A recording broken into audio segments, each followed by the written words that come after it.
जय हिंद दोस्तों। उम्मीद है आप सब लोग अच्छे होंगे। आज हम 30 जुलाई 2024 के विजनाइज न्यूज़ को कवर करेंगे और सिंप्लीफाई करने की कोशिश करेंगे।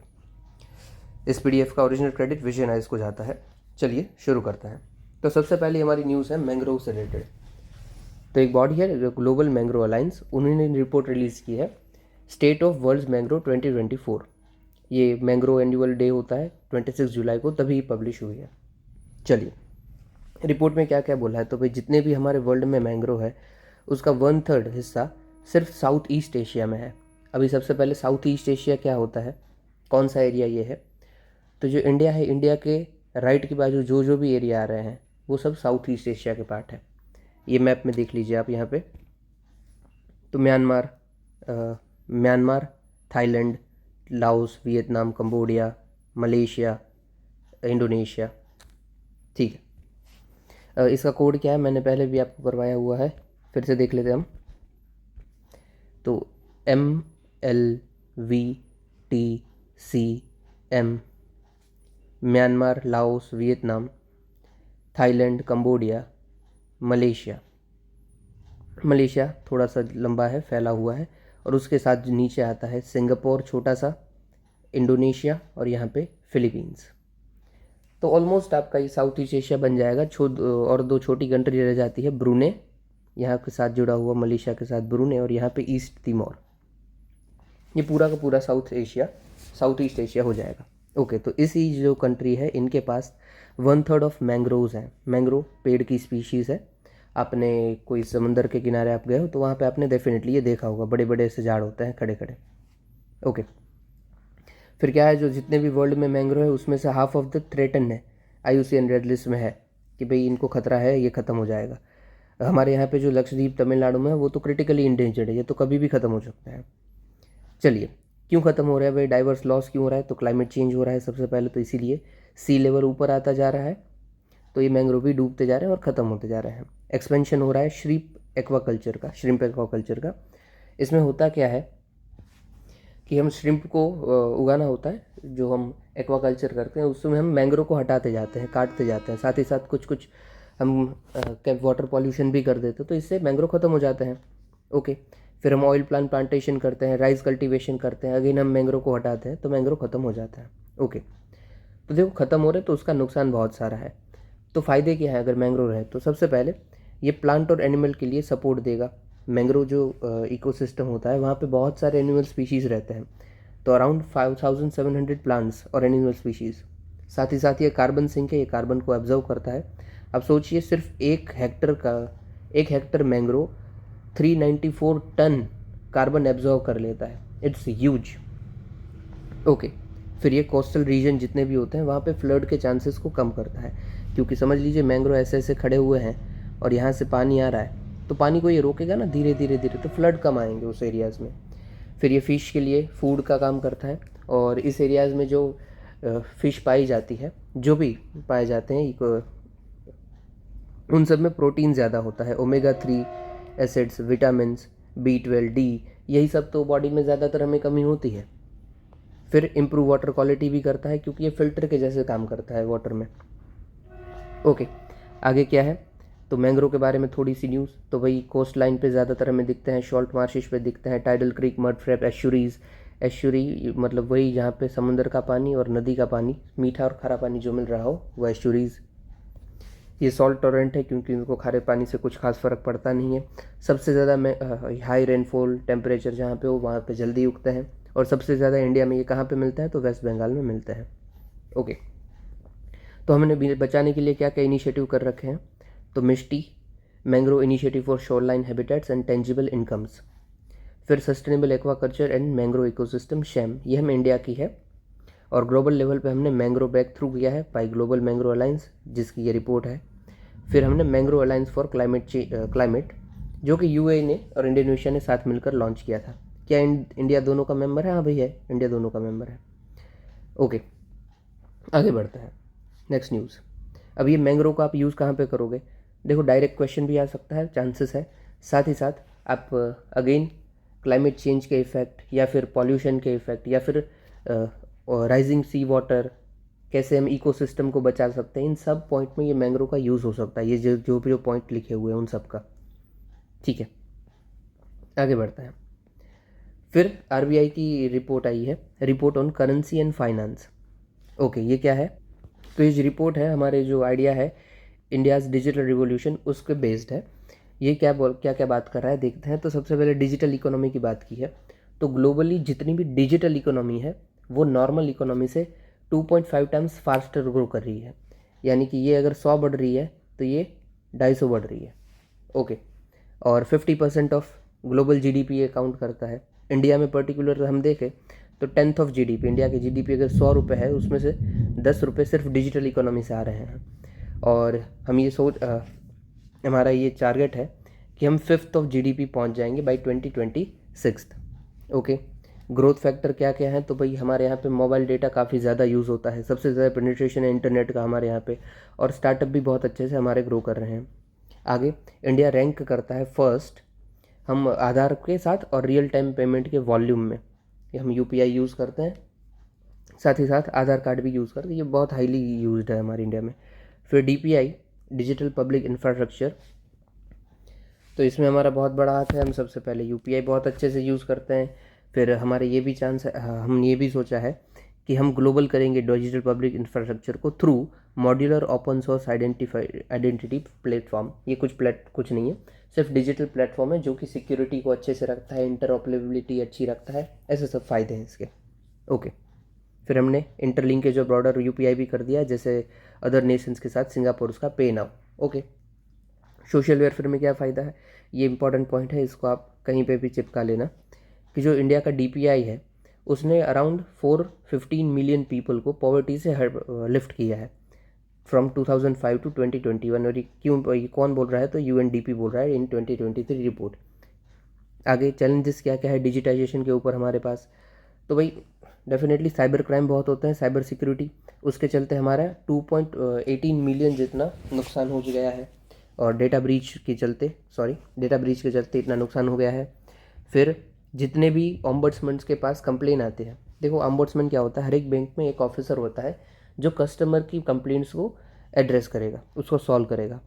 तो इसमें जितनी भी कंप्लेन आती है उसमें से अराउंड 50% कंप्लेन सिर्फ डिजिटल पेमेंट्स के चलते आती है।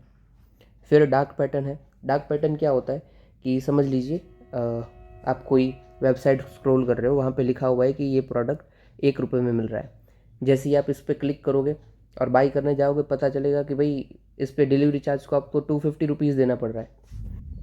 तो ये तो आपके साथ चीटिंग होगी ना, कि आपको बस ललचा लिया है कि 1 रुपये में मिल रहा है ले लो, और फिर आपको पता चलता है यार ये तो गलत है। वैसे ही अलग अलग तरीक़ों से कस्टमर को बेवकूफ़ बनाया जाता है इंटेंशनली। कस्टमर को पता भी नहीं होता है कब वो बेवकूफ़ बन जाता है, कब उसको मैनिपुलेट कर दिया जाता है।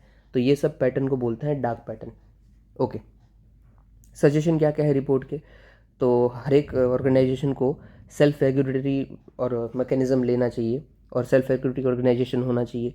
फिर स्केलिंग ऑफ साइबर इंफ्रास्ट्रक्चर हमें करना है, डेटा का लोकलाइजेशन करना है और रिंग फेंसिंग करना है। लोकलाइजेशन मतलब जिधर आप हो उधर ही आपका डेटा सेंटर्स हो डेटा के स्टोरेज के लिए, और रिंग फेंसिंग मतलब प्रोटेक्शन के लिए आप 1-2 मेजर्स लगा के रखो। ओके, आगे बढ़ते हैं नेक्स्ट न्यूज़। ये अगेन डिजिटलाइजेशन की कुछ भी न्यूज़ आती है उसमें काम आएगा, और उसके जितने भी पॉइंट है, ये जो इकोनॉमी का पॉइंट है ग्लोबल की, इंडिया की पर्टिकुलरली, और इंडिया का इंफ्रास्ट्रक्चर की बात है, डिजिटल पब्लिक, ये सब काम आएगा। चैलेंजेस भी हर जगह चले जाएंगे और सजेशंस भी।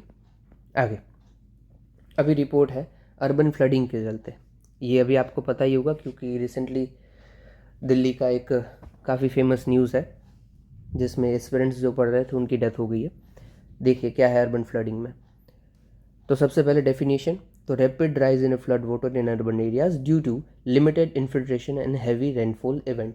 ओके, अब समझ गए, ज़्यादा बारिश बढ़ जाती है और पानी का निकाल इतना जल्दी से हो नहीं पाता है तो अर्बन फ्लडिंग हो जाती है।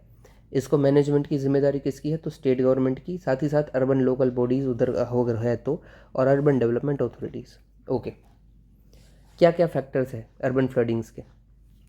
तो फैक्टर है मीटरोलॉजिकल फैक्टर। सबसे पहले रेनफॉल, कि बहुत ही ज़्यादा एक्सेस में रेनफॉल आ जाए तो हो सकता है, जैसे कि मुंबई में 2005 में हुआ था। फिर साइक्लोनिक स्टॉर्म हो जाए तो भी हो सकता है, जैसे हैदराबाद में 2020 में हुआ था। और फिर ग्लोबल वार्मिंग के चलते आइस मेल्ट हो रही है, सी लेवल राइज हो रहा है तो भी ग्लोबल फ्लडिंग हो सकती है। एक इवन डेटा है, मुझे इंस्टीट्यूट का नाम नहीं याद है, बट उसके चलते जो मुंबई है, गुजरात के कुछ एरियाज़ है, केरला का कुछ एरिया, यानी जो जो भी कोस्टल एरिया है ना, वो सारे के सारे 2 फीट तक डूब जाएंगे। ओके, तो ये है ना कि फ्लडिंग ही है वही भी।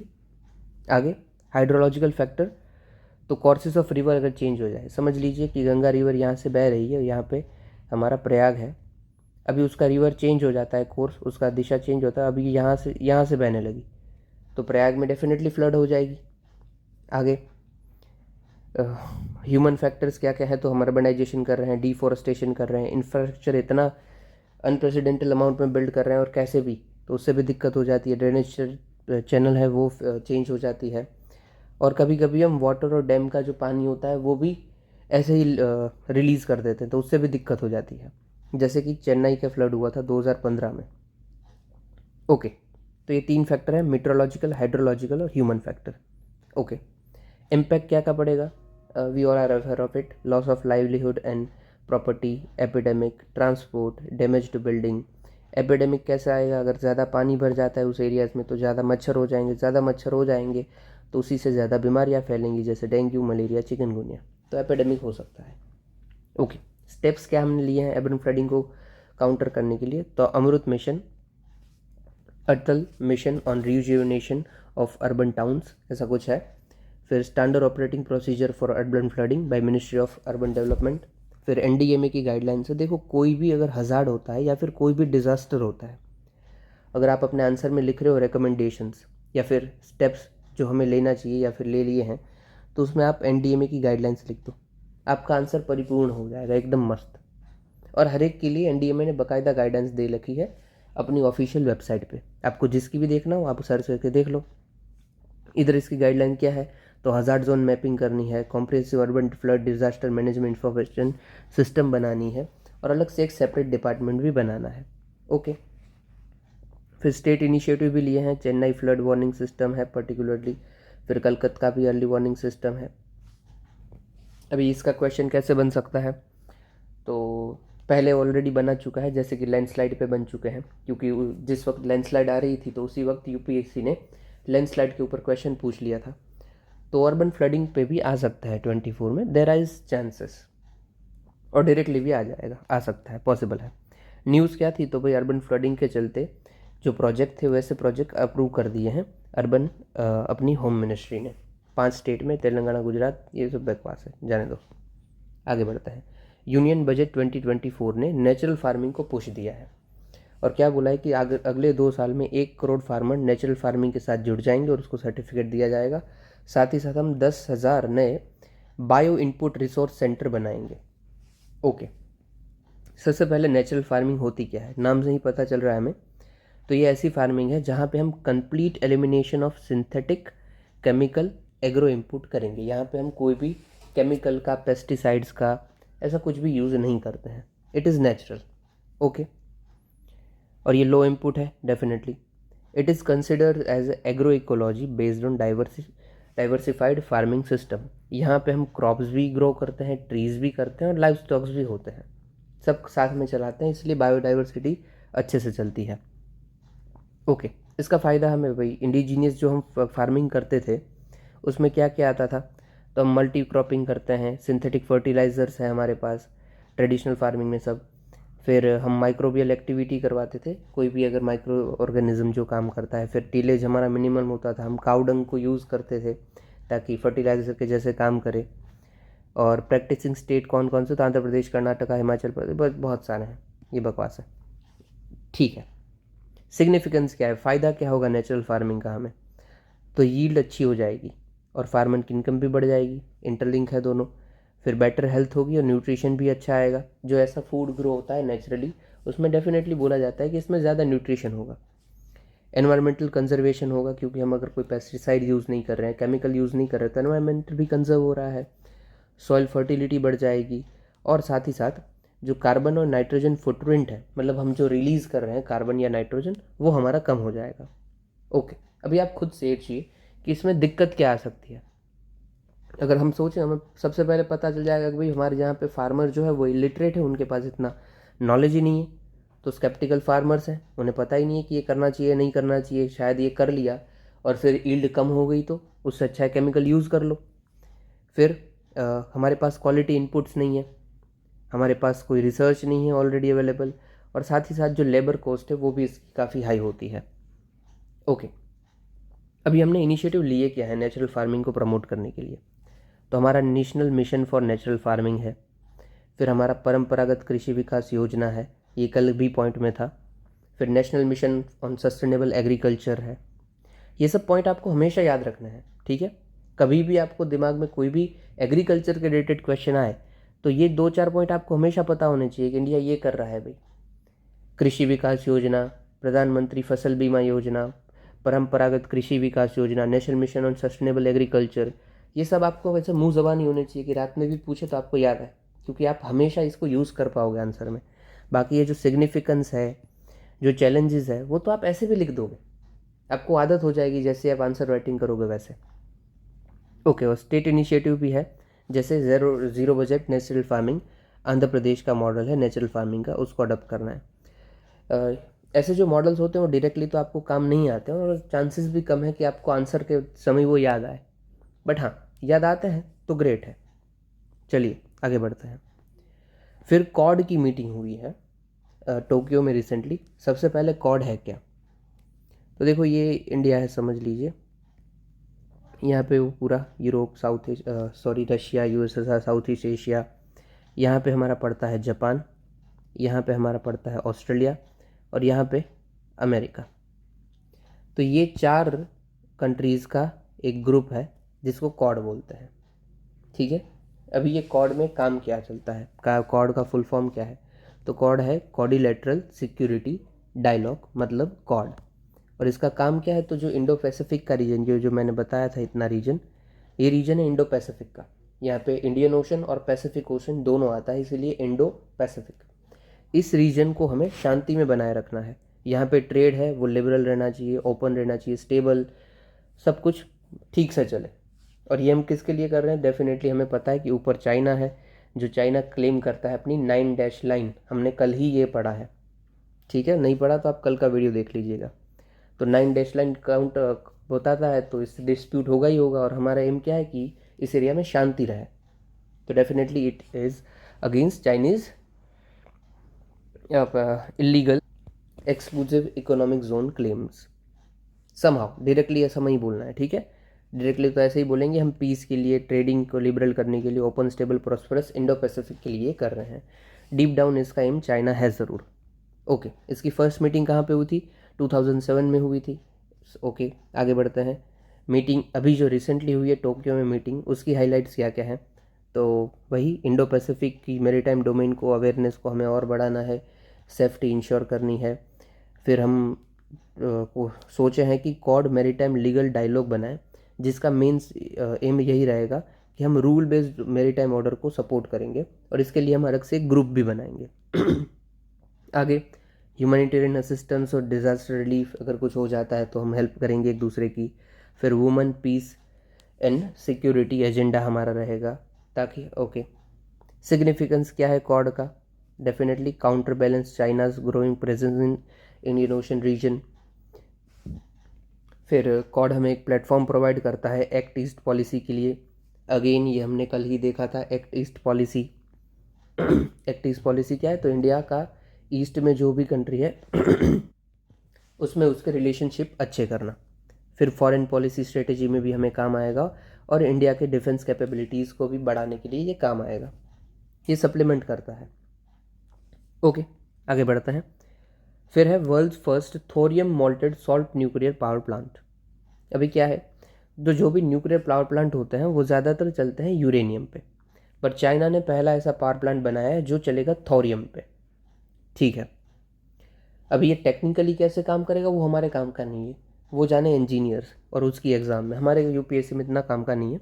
बस ध्यान का रखना है कि जो पावर प्लांट होता है नॉर्मल, वो वाटर यूज़ करते हैं एज ए कूलेंट, मतलब पावर प्लांट को ठंडा रखने के लिए वो वाटर यूज़ करते हैं। बट यहाँ पे वाटर यूज़ नहीं होता है, यहाँ पे यूज़ होता है लिक्विड सॉल्ट और कार्बन डाइऑक्साइड, जो कि हीट को मेंटेन करने के लिए और इलेक्ट्रिसिटी के लिए काम करता है।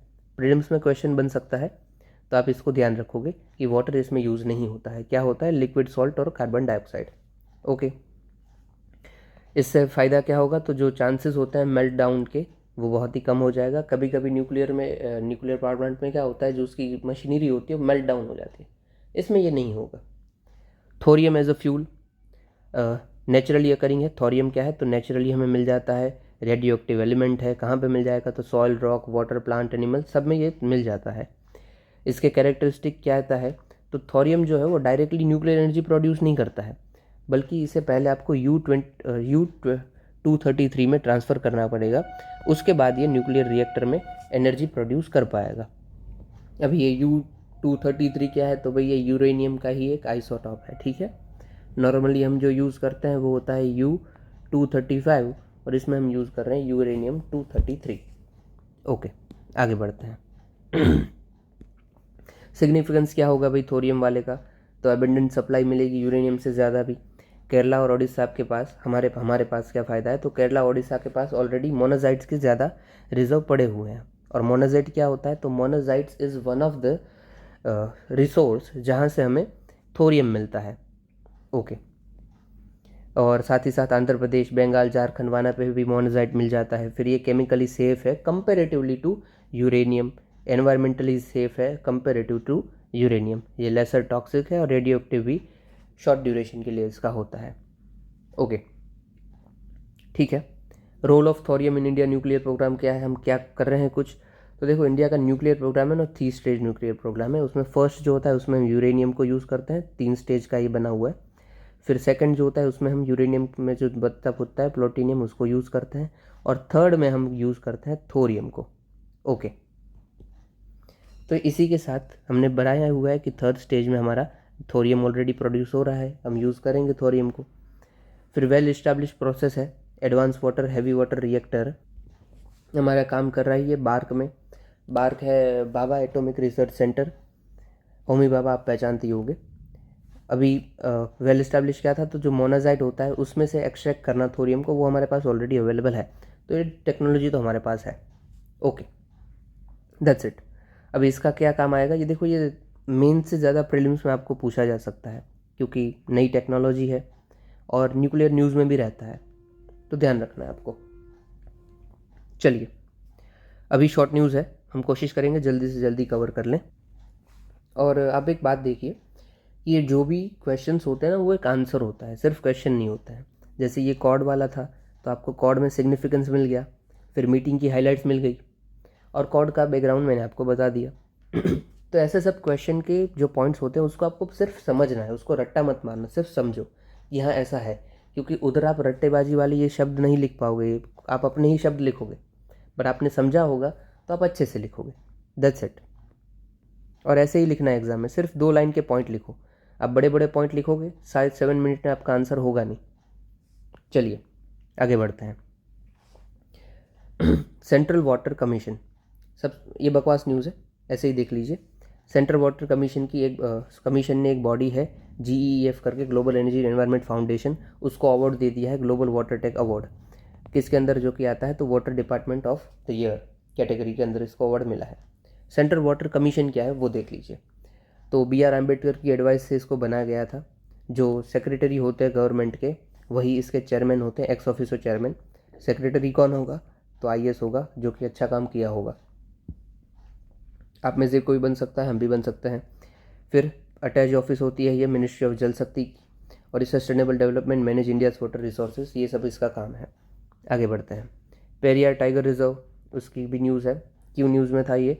तो पेरियार टाइगर रिजर्व में हमने पहली बार कैमरा और मॉनिटरिंग सिस्टम, जो भी हमारी ये वाईफाई उसको कवर करने के लिए, इलेक्ट्रिसिटी देने के लिए विंड टर्बाइन लगा दी है, इसलिए न्यूज़ में है। अब ये रिजर्व के बारे में न्यूज़ देख लेते क्या क्या है, इसके फीचर्स हैं। तो ये केरला में पड़ता है, इडुक्की डिस्ट्रिक्ट या फिर थिक्कडी डिस्ट्रिक्ट, वेस्टर्न घाट का ये हिस्सा है। कौन से हिल्स में पड़ता है? तो कार्डमम हिल्स और पंदलम हिल्स। ओके, यहाँ से पेरियार और मुल्लयार रिवर निकलती है, और इसी के ऊपर डैम बनाया हुआ है मुल्ला पेरियार, मुल्लयार से मुल्ला और पेरियार से मुल्ला पेरियार पूरा। ओके। बाकी ये कौन सी फॉरेस्ट टाइप है, कौन सी स्पीशी फोना है, ये सब ज़्यादातर बहुत फैक्चुअल हो जाता है, बस देख लो आप एक बार। चलिए ये इसकी लोकेशन काम की है, ये कार्डमम, पंदलम हिल्स, पेरियार, मुल्लापेलियार, ये सब आपको ध्यान देना है कि ये इस एरिया में है। Next, ideas for life. देखो 2022 में पीएम मोदी जी ने मिशन लाइफ लॉन्च कर दिया था, जिसका नाम क्या है, तो लाइफस्टाइल फॉर एनवायरनमेंट। तो हम ऐसी लाइफस्टाइल रखें जो कि एनवायरनमेंट के लिए अच्छी हो। तो इसी के चलते हम आगे लेके आए हैं आइडियाज़ फॉर लाइफ। इसमें क्या होगा, तो जो मिशन लाइफ में अच्छे इनिशिएटिव हो उसको हम बताएं, उसके आइडियाज़ को हम बता दें। तो ऐसी लाइफस्टाइल जो एनवायरनमेंट के लिए अच्छी हो, उसके लिए अगर कोई आपके पास आइडिया है, whether you are student, faculty, research scholar, तो आप बस बता दो आइडिया, उसको हम इम्प्लीमेंट करेंगे और कोशिश करेंगे कि हम बिहेवियरल चेंज लाने की लाएँ। ओके, फिर न्यूज़ है। हाँ, इसको आप कैसे यूज़ करोगे, तो कोई भी क्वेश्चन आया है उस पर आप ये डाल सकते हो कि इंडिया एनवायरनमेंट के लिए क्या कर रहा है। तो सबसे पहले लाइफ डालो और फिर उसका ही अपग्रेडेशन डालो, आइडियाज़ फॉर लाइफ, अच्छा आंसर लगेगा आपका। फिर है हॉलॉक गिबन। अब ये एप स्पीशी है जो कि ओनली ऐप है इंडिया का। ओके, कहाँ पे मिलता है, नॉर्थ ईस्ट में मिलता है। इसकी भी दो सब स्पीशीज है, हॉलॉक गिबन की भी दो सब स्पीशीज आती है, एक वेस्टर्न और ईस्टर्न। वेस्टर्न जो है वो हमें पूरे वेस्ट नॉर्थ ईस्ट में मिल जाता है, बट जो ईस्टर्न है वो अरुणाचल और असम ऐसे कुछ कुछ पार्टों में मिलता है। ओके, इसका दोनों का स्टेटस अलग अलग है, वेस्टर्न वाला इंडेंजर्ड है, ईस्टर्न वाला वर्नरेबल है, और दोनों को ही शेड्यूल 1 में रखा गया है।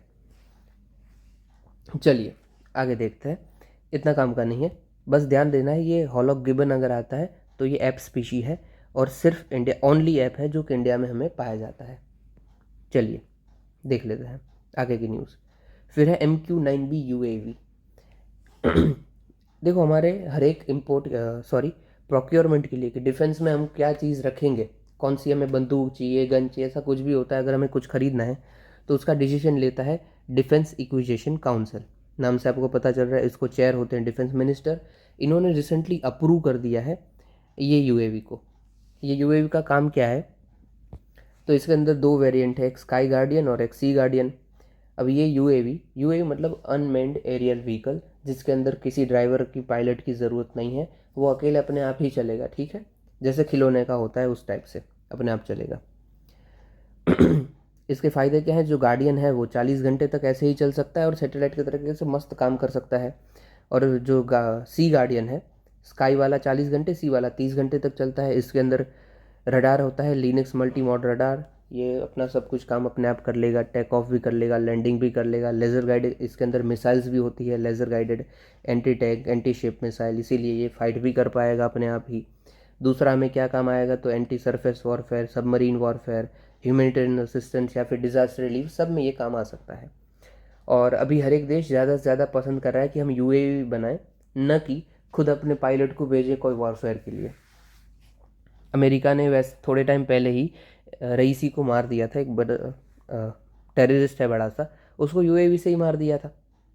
तो और काफ़ी भी यूज़ होते हैं, अभी यूक्रेन का वॉर चल रहा है, इजराइल का चल रहा है, वहाँ पे काफ़ी मात्रा में यूएवी यूज़ होते हैं। चलिए दूसरा news again defence acquisition council का ही है। उन्होंने प्रोक्योर कर दिया, अकॉर्ड कर दिया है एडवांस लैंड नेविगेशन सिस्टम को, मैक 2। इसको हम कैसे यूज़ करेंगे, नेविगेशन सिस्टम है जो कि रिंग लेज़र जायरो बेस्ड नेविगेशन पे काम करता है। देखो रिंग लेज़र जायरो टेक्निकल चीज़ है, बट इतना समझ लीजिए इसमें यही है कि आप एक लेज़र छोड़ोगे, ये लेज़र दो भाग में स्प्लिट हो जाएगी, यहाँ पे मिरर होगा, यहाँ पे मिरर होगा, यहाँ पे भी एक मिरर होगा, फिर ये टकरा के वापस यहाँ पे ही आएगी, यहाँ पे एक दूसरा रीडर होगा। और इस कुछ प्रोसेस के थ्रू, इन शॉर्ट लेज़र छोड़ेंगे और लेज़र को वापस आने देंगे, इस प्रोसेस के थ्रू हम ये पता करेंगे कि नेविगेशन क्या है हमारा, दैट्स इट। टेक्निकली ये इससे भी थोड़ा एडवांस है, बट आप इतना समझ लीजिए लेज़र का यूज़ करके हम नेविगेशन का आइडिया ले रहे हैं। ये कहाँ पे लगता है, तो जो कोई भी आर्म व्हीकल है या फिर किसी में भी, उसमें हम फ्रंट में लगा देंगे, आजू बाजू लगा देंगे, इससे पता चलेगा। इसके 3 मोड्स होते हैं, एक इंडिपेंडेंट ऑफ जीपीएस जिसको इनिशियल बोलते हैं, एक जीपीएस जो कि जीपीएस के ऊपर काम कर रहा है, और जो कि एक हाइब्रिड है, दोनों के सेंसर पे भी काम कर रहा है, इनिशियल सेंसर पे भी काम कर रहा है और जीपीएस के पे भी काम कर रहे हैं। ओके, और इसके अंदर जो कंपेटेबल है वो कौन कौन है, तो नाविक है, ग्लोनस है। अब नाविक इंडिया का है, ग्लोनस रशिया का है। ओके, आगे बढ़ते हैं। पंप्ड स्टोरेज हाइड्रो पावर, देखो ये डायरेक्टली काम की नहीं है न्यूज़, हटा ही दो, और ना ही ये भी काम की है, बस समझने के लिए है। पूछा जाए तो बहुत हाई चांस है कि गलत ही होने वाला है। चलिए, पंप्ड स्टोरेज हाइड्रो पावर, ये क्या होता है, ये मैंने ड्राइंग बना के रखी है, वही देख लीजिए। समझ लीजिए ऊपर से ये पानी आ रहा था, ठीक है। अभी उस पानी को हमने नीचे आ दिया और यहाँ पे हमने छोटा सा ऐसे गोल रख दिया, जो कि पानी आएगा उसके साथ ये गोल गोल घूमेगा, ऐसे ऐसे ऐसे ऐसे। और इसके घूमने के थ्रू इसके ऊपर ये लगा होता है जनरेटर, इससे साथ कनेक्टेड। यहाँ पे हो जाती है एनर्जी स्टोर, दैट्स इट। तो पानी जो आ रहा है डैम के थ्रू, उसको हम नीचे गिरने दे रहे हैं और पानी को जाने दे रहे हैं, और इसी के ग्रेविटी से नीचे गिर रहा है, इसी का यूज़ करके हम एनर्जी बना रहे हैं। तो हमारा कुछ लगा ही नहीं ना ही कुछ हमने कुछ काम किया, ऐसे ही पानी आया, उससे एनर्जी जनरेट कर ली, that's it. It is pumped storage hydro power plant. ठीक है, आगे देखते हैं। अभी ये काम कैसे करता है मैंने आपको बता दिया, न्यूज़ क्या है। तो उत्तर प्रदेश में रिसेंटली अप्रूव कर दिया है गवर्नमेंट ने प्रोजेक्ट इन सोनभद्र कि हम project pump storage hydro plant बनाएंगे 1200 मेगावाट का। ओके, ये काम कैसे करता है, तो प्रिंसिपल ऑफ ग्रेविटी पे काम करता है। मैंने बता दिया आपको ड्राइंग से ही कि नीचे से पानी आएगा, उसमें एक चक्कर रखा होगा, वो घूमेगा अपने आप और जनरेटर के थ्रू उसमें इलेक्ट्रिसिटी स्टोर हो जाएगी। इसमें 2 वाटर रिजर्वरी होते, वो भी हमने देख लिया, ये ऊपर वाला एक नीचे वाला। पानी जब वाटर मूव्स डाउन होता है तो उसमें से हम टरबाइन घूमता है और उससे इलेक्ट्रिसिटी बना लेते हैं। बट देखो इसका एक दिक्कत है, तो दिक्कत तो नहीं है, ऐसे ही समझ लीजिए। होता क्या है कि हम इसको रिवर्स भी घुमाते हैं। यहाँ पे जो पानी आ गया है ना नीचे वाले एरिया में, इसको हम वरी से ऊपर जाने देंगे इस टरबाइन को उल्टा घुमा के। क्यों? क्योंकि समझ लीजिए कि हमने अभी के लिए विंटर चल रहा है और अभी हमें एनर्जी की ज़रूरत नहीं है, और यहाँ पे जो ऊपर पानी था, ऊपर का पानी का लेवल पहले इतना था, अभी ये घट के 2 कम हो चुका है, सिर्फ इतना बचा है। तो इन फ्यूचर हमें जब ज़रूरत पड़ेगी एनर्जी की, तब इधर पानी ऊपर तो रहेगा ही नहीं, और नीचे समझ लीजिए नीचे 1 था, उधर नीचे पानी बढ़ के ये 4 हो गया है। तो अभी हम क्या करेंगे, जो नीचे का एक्स्ट्रा पानी है ना, उसको वरी से ऊपर जाने देंगे। तो वरी से हमने ऊपर जाने दिया, और जब हमें अब फ्यूचर में जब ज़रूरत पड़ेगी एनर्जी की, तब हम उसको वापस नीचे लेके आएंगे और तब फिर से एनर्जी जनरेट करेंगे। ठीक है, समझ आ गया होगा कि एक्स्ट्रा अगर नीचे पड़ा हुआ है तो उसको ऊपर भेज दो, जब एनर्जी की ज़्यादा रिक्वायरमेंट होगी तब इसको वापस हम नीचे ले लेंगे और टरबाइन घुमा लेंगे, क्योंकि एनर्जी तो मिलने ही वाली है। इसका फ़ायदा सबसे बड़ा हाइड्रो पावर का यही होता है कि एक बार आपने बना लिया तो सालों तक चलता है, इसका मेंटेनेंस कॉस्ट कम है। देख चलिए आगे बढ़ते हैं। फिर न्यूज़ है क्रिस्पर कैस9 की। क्रिस्पर कैस9 ने साइंटिस्ट ने एक्सप्लोर कर लिया है नया एंजाइम फेस कैस9 एंजाइम, जो कि हम एक बैक्टीरिया से डिराइव करते हैं, और ये ज़्यादा प्रिसाइज है। सबसे पहले क्रिस्पर कैस9 क्या है, तो शॉर्टली ऐसा समझ लीजिए कि हमारा जो बॉडी में डीएनए होता है, उस डीएनए में ऐसे सीक्वेंस होते हैं ATCG, और ए के सामने टी अगेन, टी के सामने ए, सी के सामने जी, जी के सामने सी, ऐसा सीक्वेंस होता है लगातार। ठीक है, अभी इस सीक्वेंस में समझ लीजिए कुछ गड़बड़ है। मेरे जो जीन्स से वहाँ पे गड़बड़ है कि भाई मुझे सफ़ेद बाल ही आएंगे, तो ये मेरे जीन्स ख़राब है। और तो हम क्या करेंगे कि आइडेंटिफाई करेंगे कि ऐसे कौन सी जगह पे डीएनए में ये इन्फॉर्मेशन स्टोर है कि भाई मुझे सफ़ेद बाल आए, क्योंकि मेरे पेरेंट्स को थे और मुझे भी सफ़ेद बाल ही आने वाले हैं लगातार। तो हम आइडेंटिफाई करेंगे वैसे जीन को, तो समझ लीजिए मुझे पता चल गया कि ये एरिया जो है यहाँ पे मेरा सफ़ेद बाल वाली इन्फॉर्मेशन है, तो मैं चाहूँगा कि इसको मैं हटा दूँ और कुछ नया डाल दूँ। तो सेम क्रिस्पर कैस9 वही करता है कि डीएनए को आइडेंटिफाई किया, और इस आइडेंटिफिकेशन में कोई हिस्सा उसने पकड़ लिया कि हाँ भाई ये हिस्सा गलत है, तो इस हिस्से को पूरा का पूरा हम इरेज कर देंगे। क्या ये हटा दिया हमने एरिया, और यहाँ पे कुछ एक हम नया एरिया नया कुछ डाल देंगे। नया डाल दिया कि अभी मेरे सफ़ेद बाल जो आने वाला था जीन, वो तो खत्म गया, अभी मुझे सफ़ेद बाल नहीं आएंगे। तो यही क्रिस्पर कैस9 करता है कि जो गलत एरिया है हमारा उसको डिलीट कर देगा डीएनए से और नया डाल देगा। ओके, एक्चुअली ये सफ़ेद बाल में बड़ी काम नहीं आता है, ये काम कहाँ पे आएगा हमें, तो हमें कैंसर ट्रीट करना है, तो हम कैंसर वाले सेल को आइडेंटिफाई करेंगे, उसको हटाएंगे और नया डाल देंगे। फिर hepatitis B, cardiovascular disease, genetically modified organism बनाने हैं, क्रॉप में रेजिलियंस लाना है, ऐसे सब में क्रिस्पर कैस9 काम आ सकता है। कैस9 जो इसमें है वो सीज़र है, जो मैंने बोला ना कि काटेंगे, तो काटेंगे कैसे, तो कैस9 होगा, सीज़र होगा, उससे हम काटेंगे। और क्रिस्पर जो है वो एसोसिएटेड प्रोटीन है जो इसके साथ जुड़ने वाला है आगे जाके। ओके, तो ये जीनोम एडिटिंग टूल है जो कि डीएनए सीक्वेंस को आइडेंटिफाई करता है और प्रिसाइज कट भी करता है और मॉडिफाई भी करता है। हम समझ गए हैं, ठीक है। आखिरी न्यूज़ देखो, ये सब हिस्सा जो है बायोटेक का हिस्सा है। अगर हम कभी साइंस पढ़ेंगे तो उसमें डेफिनेटली हम पढ़ेंगे और बहुत अच्छे से पढ़ेंगे। चलिए, वेनेजुला न्यूज़ में, क्योंकि उनके पीएम तीसरी बार इलेक्ट हो चुके हैं जिनका नाम है मदुरो, काम के नहीं है नाम, निकोलस मदुरो। ओके, कहाँ पे पड़ता है? तो साउथ अमेरिका का जो हिस्सा है वहाँ पे ये पड़ता है। इसके नॉर्थ वाले एरिया में वेनेजुला थोड़े टाइम पहले भी न्यूज़ में था और 24 में इससे क्वेश्चन भी आ चुका है। न्यूज़ में क्यों था? तो वेनेजुला का हम्बोल्ट ग्लेशियर है जो कि इसका आखिरी ग्लेशियर था, वो जा चुका है, वो पिघल चुका है, पूरा का पूरा ख़त्म हो चुका, इसलिए वो न्यूज़ में था। हम्बोल्ट ग्लेशियर पिघल गया। अभी इसके बारे में अगर आपको पढ़ना है तो देखो, मैपिंग इधर से नहीं करते हैं। मैपिंग आप खुद मैप खोलो और खुद देख लो कि आजू बाजू क्या चल रहा है।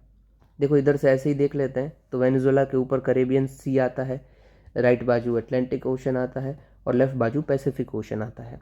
वेनेजुला की नेबरिंग कंट्रीज़ कौन कौन सी है? तो कोलंबिया, ब्राज़ील और गुयाना।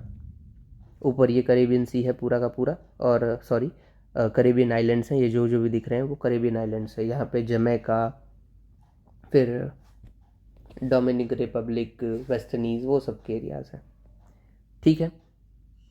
इसमें देख लीजिए, मैं एक्स्ट्रा आपको बताना तो मेरे पास डाला हुआ है, मेरे खुद की होगी यहाँ पे, एक सेकंड। हाँ जी, ये रही, ये देखिए, ये पूरा वेनेजुला ही बनाया हुआ है। वेनेजुला में और क्या क्या है? तो एक लेक मराकाइबो है, ये साउथ अमेरिका की सबसे लार्जेस्ट लेक है, लेक मराकाइबो। यहाँ पे आप फोकस करना, मैं पेन मार्क नहीं कर पा रहा हूँ। फिर लानोस ग्रासलैंड्स हैं, फिर गुयाना के हाईलैंड्स हैं और एंजर फॉल्स है, एसेट्रा एसेट्रा। यहाँ पे मैं हाईलाइट नहीं कर पा रहा हूँ तो कोई मतलब नहीं है मुझे बताने का, इधर ही हम ख़त्म करते हैं।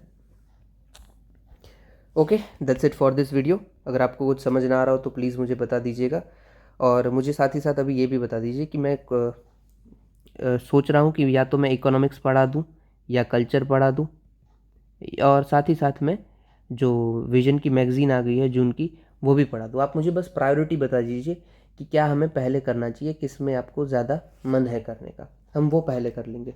मैंने सोचा है कि जून और कल्चर को पहले लेते हैं और इकोनॉमिक्स बाद में होता जाएगा। या फिर तीनों एक साथ चलाएं, दिन के एक वीडियो लाएं और कोशिश करें कि हम विद इन 1.5 मंथ कंप्लीट कर लें इकोनॉमिक्स और कल्चर। कोशिश करूँगा क्योंकि मुझे खुद भी पढ़ना होता है और ये वीडियो मैं सिर्फ रात में ही रिकॉर्ड कर पाता हूँ क्योंकि आवाज़ काफ़ी आती है।